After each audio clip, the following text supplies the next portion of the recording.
Disney taking a page out of the Mean Girls playbook, telling Netflix, you can't sit with us. Disney is banning Netflix from advertising on all of its TV platforms except for ESPN. It comes about a month before Disney Plus launches. So is this a big blow to Netflix, Guy? It is a big blow to Netflix without question, but did Netflix do exactly what it needed to do technically? And my pushback would be yes. So although it is a blow, I think that the reason why Netflix traded down to basically that 250 level that we flagged is for everything we're talking about now. So is this now the time to sell it, or is the news out now the time to buy it? I would say you get long Netflix against a recent low, which if memory serves was somewhere around 252. I think the reason why Netflix sold off as precipitously as it has is because of that and other factors as well. There was also, by the way, a report put out by SimilarWeb with data which showed that international users were bouncing back, and that was a real source of the problem in the last quarter. We talked about that last night. As international subs, I think the more important part,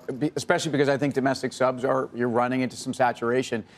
But the fact that these guys are beginning to have a little bit more of, I don't know if this is acrimonious, but a relationship that at one point was even strategic and complementary, and we started to see whether it was the Marvel being pulled back, whether it was some of the different properties.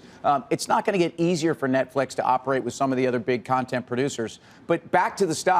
Guy wants to talk about the chart. I want to talk about a market that's no longer rewarding stocks that don't make money. And I think Netflix is at least near the top of that list. So it's very difficult for me to say that this is a turn. And in fact, I think the stock's going lower. I'll just say what's interesting about this announcement as it relates to advertising. I think Netflix spent $1.8 billion advertising last year to gain subs and then promote the movies that they actually do. Like, they have a totally different model how they get their things out there. So to me, I actually think this is not a great announcement for them strategically and how they put their content out there.